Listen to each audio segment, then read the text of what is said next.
Bonjour à toutes et à tous et bienvenue au Café du Market. En ce moment, tout le monde parle d'IA, de gains d'efficacité, de gains de temps, à tel point qu'on veut un peu l'intégrer, qu'on est pressé de l'intégrer dans nos process, parfois un peu n'importe comment et en dépit du bon sens. Donc l'idée de l'épisode d'aujourd'hui, c'est qu'on puisse faire le point justement pour voir comment est-ce qu'on peut tirer vraiment parti de l'IA pour gagner en efficacité, mais aussi amplifier un petit peu ses résultats, et surtout comment est-ce qu'on le fait intelligemment pour accélérer ses process actuels, pardon. Et donc pour voir justement, comment est-ce qu'on peut faire ça? Je suis aujourd'hui avec Coralie Dussard, qui est CEO de Spag. Bonjour Coralie. Bonjour Axel, merci de me recevoir. Écoute, c'est un plaisir. J'allais dire, bon, moi Spag, en plus, je vous connais depuis bon, l'actualité d'il y a quelques années, on aura peut-être l'occasion d'en parler, mais est-ce que tu peux du coup te présenter en quelques mots, s'il te plaît, pour commencer? Ouais, avec plaisir. Donc moi, je suis donc Coralie Dussard, j'ai 36 ans, je suis entrepreneur et spécialisée en marketing digital notamment et stratégie. Pour la petite anecdote, j'ai créé un jeu de société qui s'appelle Mimetix il y a quelques années, sur lequel j'ai testé pas mal de choses en marketing digital. Et en même temps, j'ai lancé Spag, donc il y a 5 ans, qui est un cabinet de conseil en marketing digital, en IA, où vraiment, en gros, notre volonté, c'était de fournir euh, aux entreprises un peu la mentalité de start-up et d'être capable de faire à la fois du conseil, de l'opérationnel, de la formation, mais pour des directions marketing aussi de grands comptes, sur des sujets d'efficacité, d'efficacité d'équipe, de performance marketing, de processus IA, on va en parler aujourd'hui, et plus largement de stratégie marketing et de stratégie digitale. Voilà. Ok, très cool. Bon, effectivement, tu l'as dit, une expertise qui est très liée au sujet d'aujourd'hui. Donc, on va attaquer le vif du sujet. On va parler d'IA. C'est vrai que c'est un sujet, bon, ça devient un peu la marotte. On en parle depuis plusieurs mois maintenant. Parce que effectivement, il y a des promesses qui sont folles sur le gain de temps, le gain d'efficacité à différents niveaux. D'ailleurs, c'est vrai qu'on voit beaucoup le cas création de contenu, mais il y en a d'autres et on en parlera. Et d'ailleurs, il y a ce sujet un petit peu de FOMO au final. Il faut s'y mettre, il faut absolument l'intégrer, et Exactement. on est presque soit qu'on a tout seul, mais qu'on peut aussi avoir la pression externe, on va dire, ou de la direction pour l'intégrer un peu à tout prix. Et ça a des risques. D'ailleurs, certains grands groupes en ont fait les frais. Il y avait cet exemple de Samsung avec des fuites de données importantes. Mais du coup, toi qui côtoies de nombreux contextes différents, comment est-ce que tu vois ce changement? Comment est-ce que tu perçois ce changement? C'est quoi aussi les risques au final de vouloir le faire de l'IA? J'allais dire à tout prix, mais c'est peut-être pas forcément le bon terme. Mais Ouais, ouais, bah, c'est quand même un peu ce qu'on a l'impression de voir. Alors, juste pour redire, nous, on a que les clients à la fois en B2B, à la fois en B2C. On a 50-50 dans notre portefeuille de clients et plutôt des grands comptes, mais aussi des ETI, des PME. Donc, on voit un petit peu les différentes maturités d'entreprise, notamment en marketing digital, mais aussi sur ce sujet-là. Là, on parle surtout de la Gen AI, hein, parce que en fait, l'IA, elle a été intégrée depuis longtemps sur des process de parfois comment dire, d'algorithmes, de prédictifs, voilà. Donc il y a déjà plein d'entreprises qui, même technologiques et industrielles, qui l'utilisent déjà. Mais sur la Gen AI, pour moi, il y a plusieurs risques. Un premier risque, c'est que tout le monde aujourd'hui l'utilise de manière très personnelle. Donc nous, on va l'utiliser nous-mêmes pour augmenter notre capacité à être un bon marketeur, plus que pour l'entreprise. C'était très bien décrit d'ailleurs par le fondateur de Artefact récemment dans des articles. Euh, et c'est un peu décoré, c'est-à-dire qu'on l'utilise, tout le monde a envie de l'utiliser, mais c'est souvent pas très lié à l'entreprise. Et moi, ce que je vois dans ce qu'on nous demande parfois, il y a deux cas. Il y a un cas où euh, on est persuadé que l'AI, enfin, je sais pas, il y a un outil, enfin plutôt une baguette magique très spécifique, un outil qui va solutionner, révolutionner tous les besoins. Ça n'existe pas, en tout cas pas encore, en tout cas pas sur des cas d'usage très très spécifiques. Euh, et le deuxième point, donc ça manque un petit peu, je trouve, de maturité, d'essayer de chercher la solution magique toute faite, qui va parfaitement dans le secteur, parfaitement sur le besoin. Euh, et c'est une vision un peu trop outil, je trouve.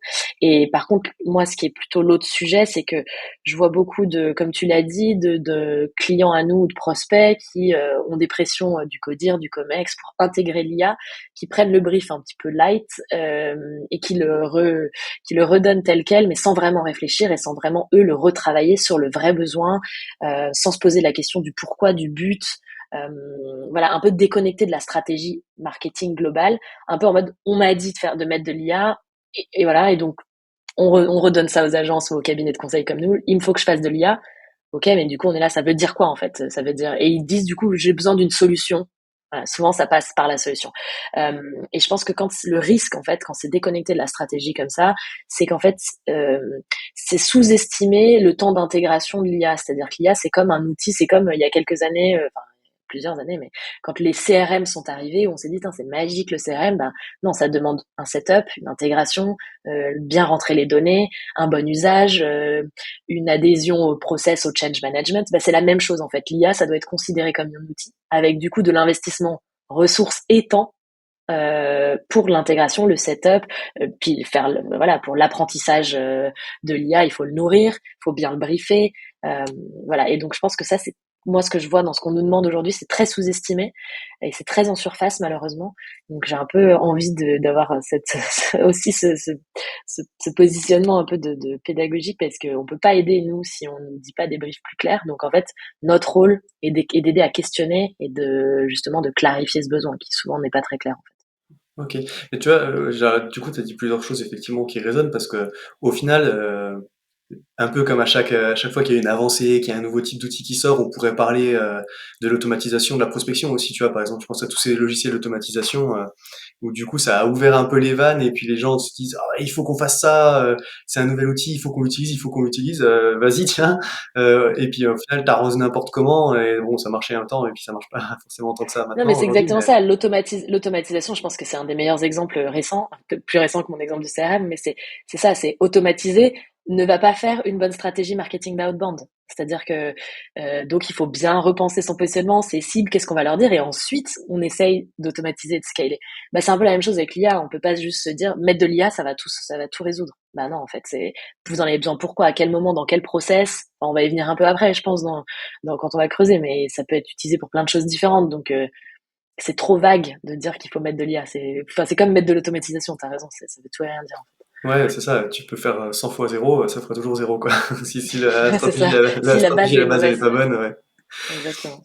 Bah, du coup, alors justement, puis c'est ce que tu as dit, au final, c'est ça, c'est mettre l'outil avant la stratégie. Il nous faut un outil d'IA, voilà, parce que c'est à la mode. Donc, sauf qu'en fait, bon, bah, si la stratégie va pas, effectivement, derrière ça marchera pas et on amplifiera quelque chose qui fonctionne pas. Donc, Mhm. comment est-ce qu'il faut s'y prendre du coup, parce que tu as dit qu'au final les briefs sont légers, parce que c'est pas forcément assez creusé dans l'approche. Comment est-ce qu'on intègre intelligemment de l'IA à ces processus? Euh, Parce qu'au final, c'est ça, c'est le risque, c'est de vouloir créer de nouvelles pratiques alors qu'on n'en avait pas besoin alors qu'au final, c'est peut-être un outil pour justement gagner en efficacité sur des choses qui existent déjà. Enfin, Ouais, bah nous la manière dont on fonctionne avec nos clients sur ce sujet-là, et je pense que ça peut aider aussi, c'est on les aide à se re-questionner sur quel est le véritable besoin. Donc qu'est-ce que ça vient servir? Est-ce que c'est un levier dont vous avez besoin Alors déjà, on essaie de comprendre d'où ça vient. Est-ce que c'est une envie personnelle parce que en tant que marketeur, on a envie de tester ça et c'est très ok de vouloir améliorer ses process. Est-ce que c'est un besoin qui est mentionné, mandaté par le CODIR, par le COMEX, par les investisseurs, par les autres parties prenantes? Et dans ce cas, est-ce qu'il est clarifié en termes d'objectifs? Nous, on a un client pour qui c'est très clair. Le COMEX leur a demandé de faire 20% d'être 20% plus productif grâce à l'IA et que ça soit mesurable. Voilà, là au moins l'objectif il est hmm. assez clair. Et dans ces cas-là, en fait, nous on va leur dire, ok, on fait toute une matrice des frictions organisationnelles, opérationnelles dans leur process marketing, et on vient toucher, parce que là on sait que c'est un sujet de productivité qui peut toucher tous les sujets. Euh, donc voilà, donc par contre il faut faire ces matrices, quels rôles font quoi, quels sont les pain points et les frictions de chaque rôle dans une équipe, interpersonnel, enfin, intra-équipe aussi. Et de là, on va chercher les petits buckets où il y a le plus de choses à aller chercher, et puis on va construire des améliorations de process grâce à de l'IA, avec comme but qu'à la fin, ça fasse plus 20% de productivité et que ça soit mesurable. Voilà, là, c'est très clair, par exemple. Et quand il n'y a pas ça, on va se dire, OK, donc ça doit servir quel but? Est-ce que c'est de l'IA qui doit vous aider à faire plus de chiffre d'affaires? Là, on est un peu plus dans le style de l'automation, par exemple, de scaler un peu. Est-ce que c'est de l'IA qui doit vous aider à remplacer des compétences? C'est-à-dire que vous n'allez pas recruter sur Mhm. poste, il faut que ça soit fait par de l'IA. Est-ce que ça doit venir aider de la rentabilité? C'est un peu le cas de la productivité, mais dans ce cas vraiment de la rentabilité. Est-ce que ça doit être d'améliorer par exemple vos taux de conversion de closing, à générer de la marge d'une certaine manière, effectivement, parce que vous n'allez pas recruter un profil, ou est-ce que parce que vous allez faire un mix et rendre les gens plus efficaces. Enfin, voilà, donc on part de ça. Après, du coup, une fois qu'on a ce but global à quelle étape du funnel du marketing vous pouvez le mettre en place. Est-ce que quand c'est pour de l'IA pour améliorer la créativité, que ça va toucher le haut du funnel, comment on le mesure? En fait, on essaye aussi de voir si c'est mesurable. Si l'IA elle est bien installée, s'il y a un vrai impact, on doit pouvoir avoir des KPI dessus, ou en tout cas Mmh. voir des KPI bouger. Donc quel KPI ça va impacter, la renta, la conversion, comme je disais, la perception de la marque, voilà, ça peut être aussi plein de choses. Et, euh, et voilà, et donc ensuite, en fonction de ça, il faut qu'on définisse comment le mesurer, qu'est-ce qu'on attend comme improvements, et dans ce cas l'installer. Et après, la deuxième partie, c'est surtout comme je disais, le setup, l'intégration, le change, il faut pas sous-estimer, même dans des startups très tech, même dans des équipes très technophiles et très en avance, l'adhésion au change management, au nouveau process et le temps que ça prend. En fait, c'est pas magique, c'est pas parce qu'on va mettre de l'IA, ça va pas prendre 2 jours en fait. Et ça, aujourd'hui, il y a encore un peu cette perception, puisque tout le monde dit c'est incroyable, ça l'est. Mais pour que ça marche dans une entreprise, dans une organisation, c'est moins rapide qu'à niveau personnel en testant rapidement ChatGPT. Ouais, c'est vrai que c'est exactement ça parce que bon moi donc j'ai le biais d'être indépendant donc c'est facile, c'est-à-dire t'impactes l'organisation juste en changeant mes pratiques à moi, mais le cas un peu classique du coup et notamment parce que je fais beaucoup de contenu, bah c'est celui-là, c'est le cas dans le recyclage, dans la création de contenu qu'on peut avoir, mais tu vois c'est vrai que alors, au moment où on enregistre l'épisode qui vient de sortir, c'était avec le patron de Phantom Buster où justement Mhm. lui il parlait de l'onboarding, tu vois, de comment est-ce qu'ils vont faire évoluer l'onboarding dans une solution qui est du coup en self-service, où effectivement bah, l'IA ça va permettre d'aller personnaliser l'expérience au niveau de l'onboarding et puis qu'ils sont en train d'adapter. Donc ça c'est une façon de faire. Bah, on l'a vu aussi dans les chatbots par exemple qui ont accès à une base de connaissances énorme pour pouvoir répondre plus rapidement au support client. Enfin, des cas d'usage au final il y en a plein à différents niveaux du funnel comme tu l'as dit qui peuvent être super intéressants. Donc pour sortir un petit peu justement du cas création, recyclage de contenu qu'on a tous quand on a des contenus, enfin qui vient naturellement en tout cas quand on échange avec ChatGPT, par exemple, entre autres.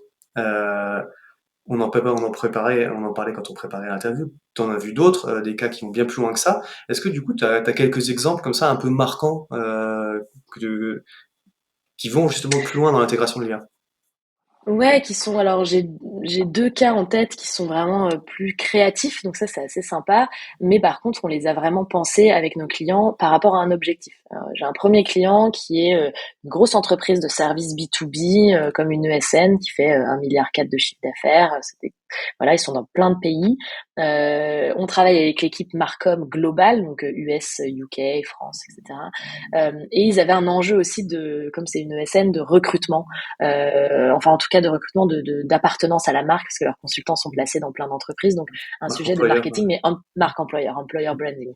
Et, et là en fait on a eu une idée de campagne. En fait le besoin c'était voilà, comment on fait pour avoir de l'appartenance, comment on fait de l'employee advocacy, comment on fait en sorte que nos consultants qui sont placés dans d'autres boîtes se sentent appartenir à nos boîtes, repartagent sur les réseaux, alors que il n'y a pas encore en trait de beaucoup de fierté de marque. Mais on a utilisé l'IA dans ce cas-là, notamment en lien avec les JO, en se disant on va créer notre propre plateforme AI de face swap. On a fait toute une chaîne. En gros, on a utilisé plein d'IA différentes pour permettre aux employés, en fait, à partir d'une photo d'eux-mêmes. Ça va partir basique, mais enfin, ça va sembler basique, mais c'était beaucoup de boulot d'IA pour le résultat notamment. À partir d'une photo qu'ils uploadent ou d'une photo qu'ils prennent, ça transforme leur photo avec de l'AI, donc la generative AI, sur un environnement professionnel brandé. Mais donc du coup c'est pas exactement, c'est un peu comme un avatar, c'est pas exactement la même tête, c'est un peu modifié. Et et ensuite de là, ça les transformait en super athlètes avec un template un peu vintage, parce que la tagline c'est anything you are, everything you want to be, donc ça allait bien là-dedans.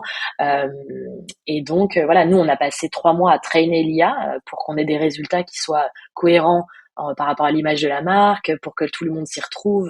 Parce que le problème de l'IA, c'est qu'on se dit, ah, mais ça nous ressemble, mais pas vraiment. On veut vraiment quelque chose qui soit très similaire. Ça reste de l'IA générative. Donc, on avait aussi un peu de pédagogie à faire en interne en disant, c'est pas exactement vous, c'est plutôt un avatar, c'est une version de vous qui vous ressemble, mais à peu près. Donc, on a mis pas mal de critères. Voilà, on a bien peaufiné ça. On a mis 3 mois pour sortir cette plateforme. D'ailleurs, on vient de gagner un awards sur ce sujet de marque employeur avec ce client que je peux citer d'ailleurs qui s'appelle Expleo, Mm. euh, et parce que c'était une super plateforme, ça a été utilisé, donc ils ont 17 000 employés, ça a été utilisé, je crois qu'il y a eu 16 000 swaps, enfin de gens qui ont testé. Ouais, Alors peut-être des gens qui ont testé plusieurs fois plusieurs pour fois, voir ouais. leurs avatars. Euh, Et surtout, ce qui était intéressant, c'est qu'il y a eu entre 500 et 1000 partages sur LinkedIn, ce qui est quand même énorme. Et sur la moitié d'entre eux, il y en a qui c'était donc 50% des gens qui ont posté sur LinkedIn étaient des gens qui n'avaient jamais posté de contenu corporate, OK. qui s'étaient jamais mouillés pour la marque, qui n'avaient jamais parce qu'ils étaient fiers, parce qu'ils trouvaient ça sympa et voilà. Et donc ça, c'est un exemple de cas d'IA, on va dire très créatif, où on a développé ad hoc une plateforme AI en utilisant des AI open source qui étaient sur le marché, euh, et, euh, mais dans une logique d'employer branding et surtout dans une logique où on peut réutiliser ça. La campagne était claire, c'était une question d'employer advocacy, mais maintenant ils vont utiliser ça sur leurs événements, leurs salons.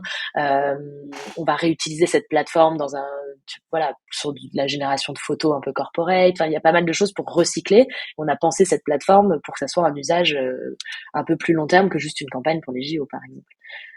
Et pour montrer, ça permettait aussi d'un point de vue marketing de montrer à quel point ils sont innovants sur l'AI, à quel point ils sont capables de sortir des projets comme ça. Nous, c'est un projet qu'on a déployé en 3 mois, donc c'était vraiment très Costaud. intense. Ouais, c'était costaud. Et surtout pour être sûr qu'il y ait 17 000 employés qui soient capables de le faire et que les résultats, en fait, la difficulté, elle est surtout que les résultats soient homogènes et de bonne qualité et dans la qualité de la marque, donc ça demande du training.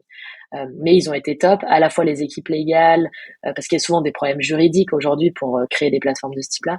Les équipes légales, les équipes opérationnelles, ils ont été à la fois très patients et nous ont fait super confiance et le résultat est canon.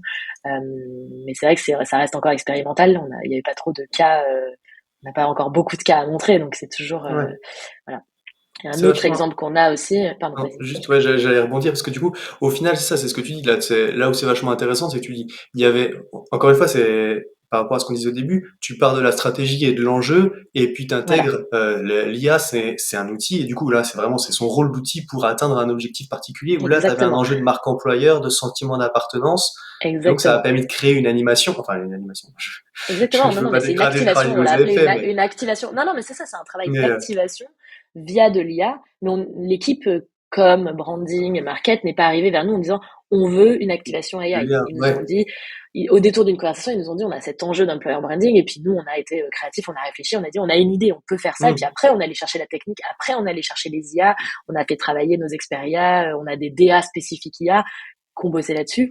Euh, mais ça n'a été qu'un moyen, Ouais, effectivement. Et c'est c'était ça. canon et ça reste innovant et ça remplissait d'autres cases qu'on a utilisé l'AI pour faire ça. De toute façon, c'était pas possible autrement.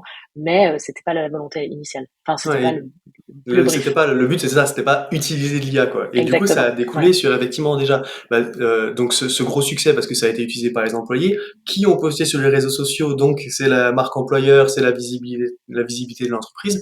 Et ce que tu disais en plus, c'est qu'au final, vu qu'au final vous avez construit cette mécanique, là maintenant ça va être utilisé, j'allais dire en lead gen ou en tout cas d'un point de vue marketing sur les salons comme Carrément. une Ouais. animation pour attirer sur le stand au final, c'est ça? Voilà.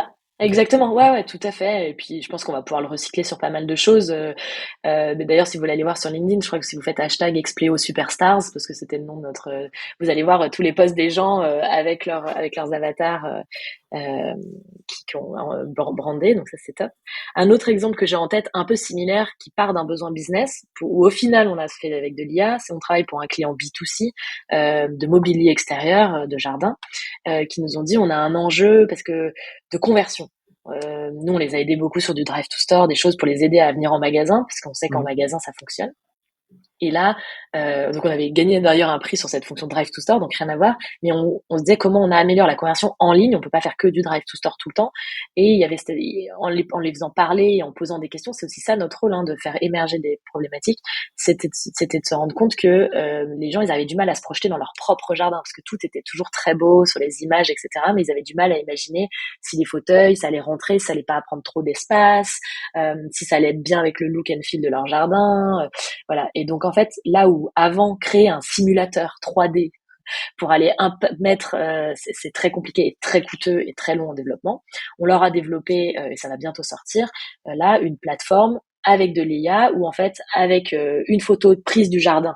En tout cas de l'espace extérieur, de la terrasse, du balcon, on arrive à recomposer l'image dans les proportions et à venir choisir quelques look and feel de mobilier de la marque et de me mettre dedans pour voir ce que ça donne. S'il faut plutôt un look tropical, s'il faut plutôt quelque chose d'ultra moderne, contemporain, avec des mobiliers et qui sont aux bonnes tailles. Et ça, en termes d'expérience, donc là, c'est plutôt sur de l'expérience client. L'IA nous permet d'aller plus vite dans le déploiement. Alors nous, on a pareil, ça nous prend à peu près 2-3 mois de créer cette plateforme. On a fait un premier POC. Et en fait, ça permet pour le client justement de faire un POC, de faire un proof of concept avant de déployer plus largement. Et moins cher, c'est-à-dire que voilà, c'est quand même quelques dizaines de milliers d'euros pour faire bien évidemment ce déploiement, mais on n'est pas tout de suite sur un ticket à 200 000 euros. Ça permet de se dire, ok, est-ce que ça va améliorer notre conversion? Si oui, ok, là on va l'améliorer, l'industrialiser, agrandir la plateforme, mettre plus de références. Enfin voilà, on va voir après comment on évolue sur les V2, V3, mais en tout cas, ça projette l'équipe marketing, ça vient tester un KPI. Nous, on a un des KPI de conversion et de voir si ça améliore l'expérience client. Et ensuite, s'ils arrivent à mieux se projeter et mieux acheter, si ça, par exemple, ça raccourcit les cycles de vente ou pas. Et après, voilà. Et donc, là, l'IA, elle est hyper puissante là-dedans, dans la capacité à faire des POC, en fait. Ok, Euh, ouais. mais par exemple, je réexplique là-dessus, ça n'est pas gratuit, c'est pas magique. Donc nous, on teste, on doit traîner notre IA pour le faire. Les résultats, il faut qu'ils soient homogènes. Ça demande beaucoup de travail et ça demande du temps de développement, du temps de presta. Voilà, personne ne va développer aujourd'hui une solution qui permet de projeter des mobiliers extérieurs sur des images gratuitement et que vous pourriez utiliser après. Ouais. Je veux dire, voilà, ça reste encore du custom aujourd'hui, c'est faisable. Et donc voilà, on a tout un cheminement de plein d'IA différentes, de plein de pays qui nous permettent d'arriver au résultat attendu. Ok. Et donc là, effectivement, c'est donc dans du hardware, j'allais dire. En tout cas, c'est dans du mobilier. Elle est utilisée, donc c'est un cas d'usage au final, ouais, encore graphique, au final par rapport à ce que vous met encore dans de Ouais, plus l'image, quoi. expérience client, Ouais. simulation, expérience client, ouais, mais dans des logiques de conversion, Ok. d'amélioration de la conversion. Mais oui, c'est plutôt projeter les gens, plutôt expérience, plutôt client. C'était pour sortir un peu des exemples, comme tu dis, de productivité et Ouais. juste d'outils qui permettent de dupliquer du contenu. C'est qu'aujourd'hui, quand les outils n'existent pas, on les crée ad hoc et on teste des choses avec. Voilà. Ouais. C'est vrai qu'au au final, tu vois, là, par rapport à ce qu'on dit, ça vient, et les deux cas que tu prends, on voit l'intérêt, j'allais dire, à deux points qui sont des spécialités. Au final, c'est tu t'en sers pour développer des outils, et donc l'IA, et tu vois, je pense à euh, c'est Nailé, je l'avais reçu sur le podcast, qui a développé un outil complètement avec ChatGPT. Donc tu vois, là, ça avait comblé un besoin, une compétence développeur, quoi. Et c'est vrai que moi, j'utilise aussi de temps en temps, parce que je suis pas designer, et tu vois, sur tout ce qui est graphique, mine de rien, ça permet Bien sûr.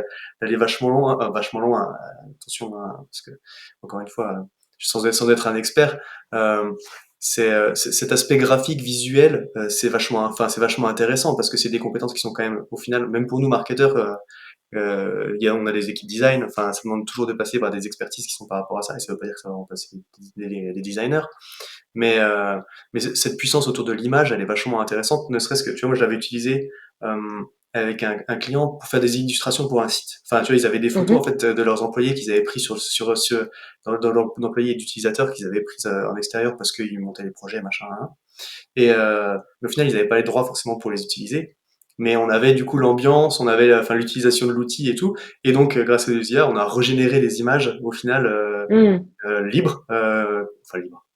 Ouais, ouais. Mais sur la base des images qu'on avait, effectivement, pour créer cette banque d'images qu'on pouvait utiliser, qui présentait effectivement l'outil utilisé dans son cadre quotidien.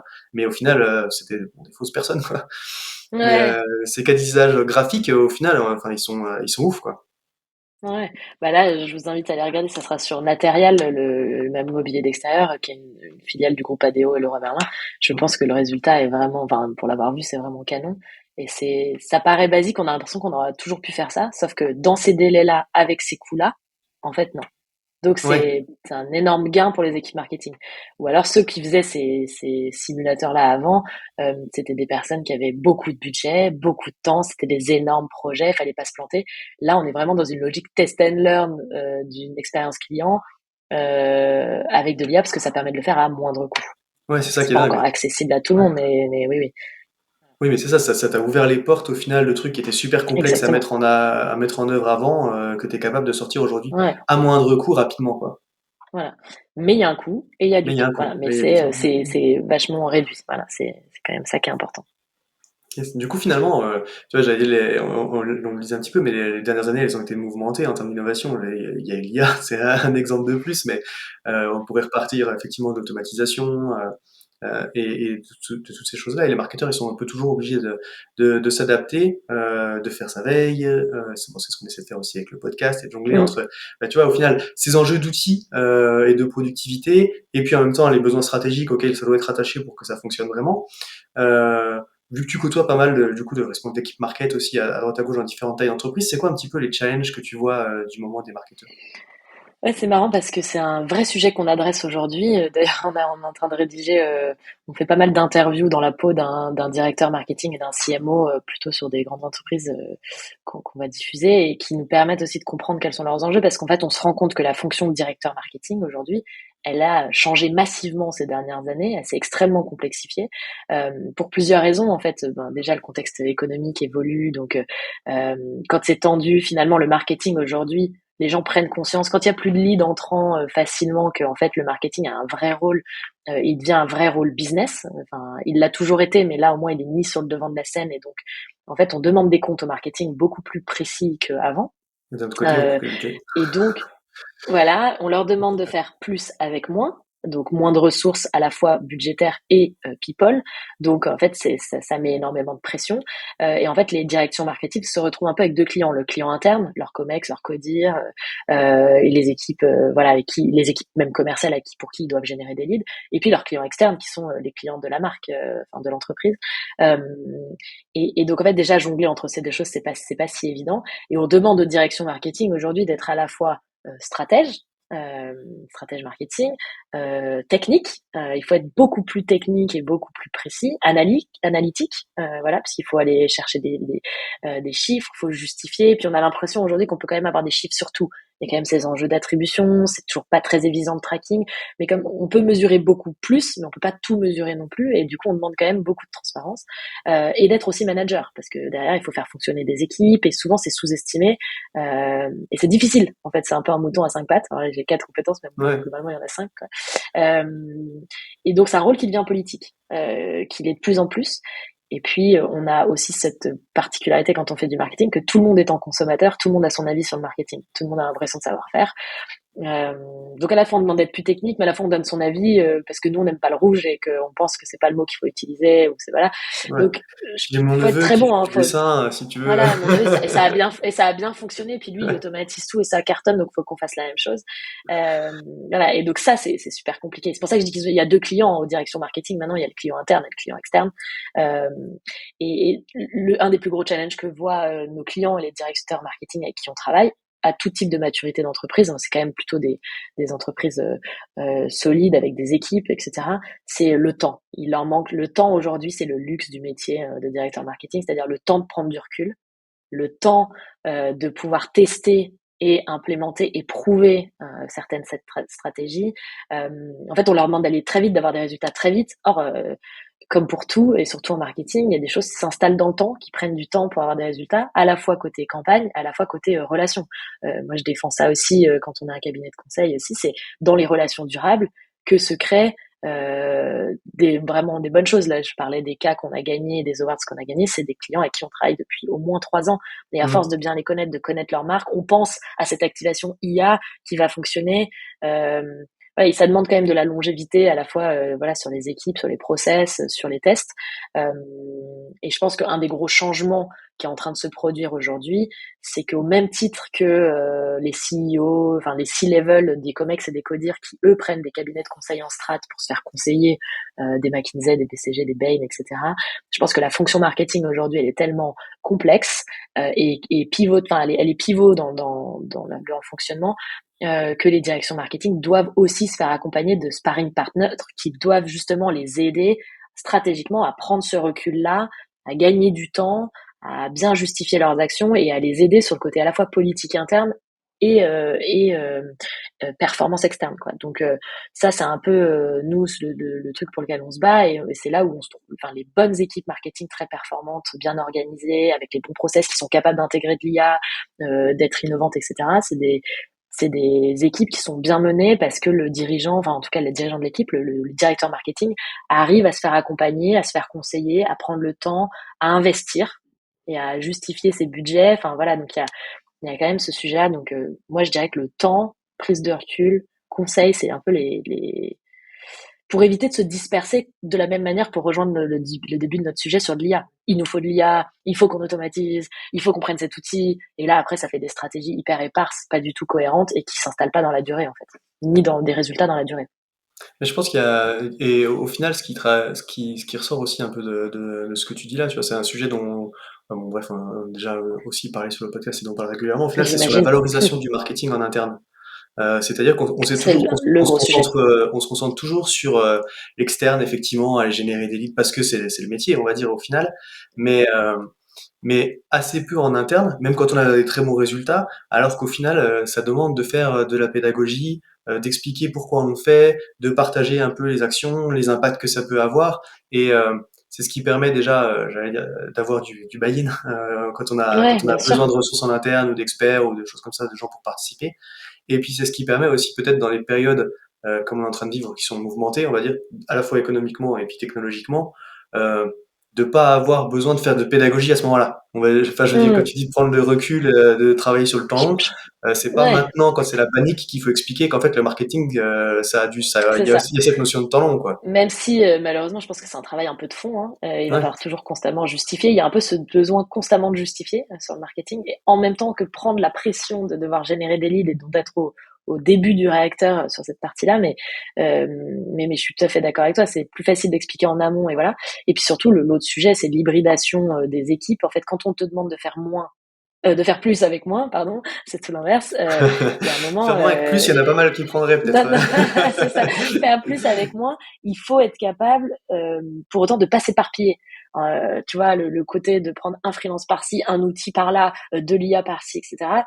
Ça semble facile. C'est pas comme ça que ça va fonctionner. Il faut penser quelque chose de cohérent, qui peut tenir sur la durée, un mix interne-externe qui ensuite peut, tu vois, apporter de la Mm. valeur. Voilà. Et je pense qu'il faut faire attention à s'éparpiller en voulant tout tester, voilà, et ça c'est compliqué, ça redemande en fait du temps, de la cohérence, de la strat, voilà, et puis surtout de la défense, de la pédagogie en Ouais, interne pour c'est clair. justifier. Ouais. Très Voilà. cool. Eh ben écoute, merci pour tout ça, Coralie. S'il y avait un dernier conseil, un truc à retenir de notre échange, du coup, tu mettrais quoi en avant?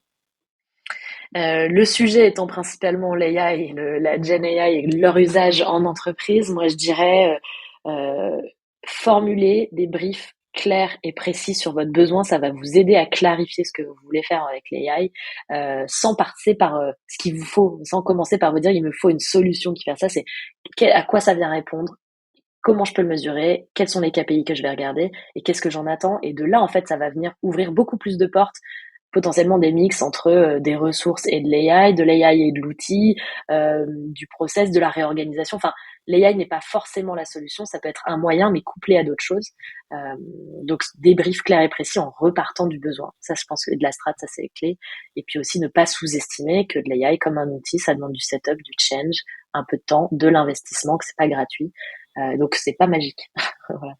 Même si c'est ouf. Ouais, on répète ça à chaque nouvelle innovation. C'est pas magique, et au final, je pense que c'est bien le truc à retenir. Bah écoute, très cool. Bah merci pour tout ça encore une fois. Et puis Merci bah du Axel de coup, m'avoir reçu.